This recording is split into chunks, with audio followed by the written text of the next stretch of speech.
आता बघूया टॉप 9 महत्त्वाच्या बातम्या। आयसीसी चॅम्पियन्स ट्रॉफी स्पर्धेमध्ये आज भारताचा पाकिस्तान विरुद्ध महामुकाबला, तर दुबई आंतरराष्ट्रीय क्रिकेट स्टेडियमवर दोन्ही संघ भिडणार। दुपारी 2:30 वाजता मुकाबल्याला सुरुवात होणार। आयसीसी चॅम्पियन्स ट्रॉफीमध्ये ऑस्ट्रेलियाचा इंग्लंडवर दणदणीत विजय, तर इंग्लंडच्या 351 धावांचा ऑस्ट्रेलियाकडून 5 गडी राखून यशस्वी पाठलाग। 120 धावांच्या खेळीसाठी ऑस्ट्रेलियाचा जॉश इंग्लिश ठरला प्लेयर ऑफ द मॅच। माजी गव्हर्नर शक्तिकांत दास आता पंतप्रधान नरेंद्र मोदी यांचे प्रधान सचिव म्हणून काम करणार, तर केंद्र सरकारकडून सोपवण्यात आली मोठी जबाबदारी। दास पंतप्रधान मोदींचे दुसरे प्रधान सचिव असणार।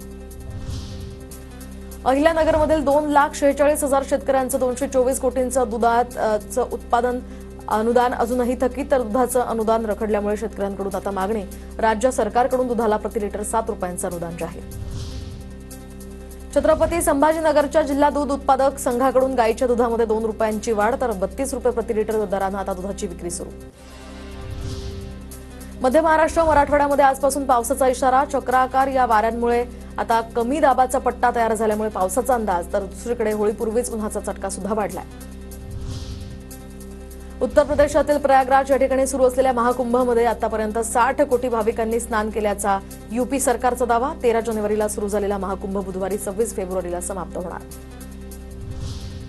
राज्यामध्ये प्रधानमंत्री आवास योजनेअंतर्गत यापुढे घर बांधण्यासाठी लागणाऱ्या रकमेत 50,000 रुपयांची वाढ। लाभार्थ्यांना वीज बिल येऊ नये यासाठी 20 लाख घरांवर मोफत सौर ऊर्जा प्रकल्प राबवणार। मुख्यमंत्री देवेंद्र फडणवीसांची माहिती। पूर्व प्राथमिक शाळांची नोंदणी बंधनकारक, तर राज्यामध्ये अनेक ठिकाणी शाळा सुरू करून मनमानी शुल्क आकारणी सुरू। शैक्षणिक वर्ष 2025 ते 26 पासून नोंदणी बंधनकारक होणार। शिक्षण राज्यमंत्री पंकज भोयर यांची माहिती।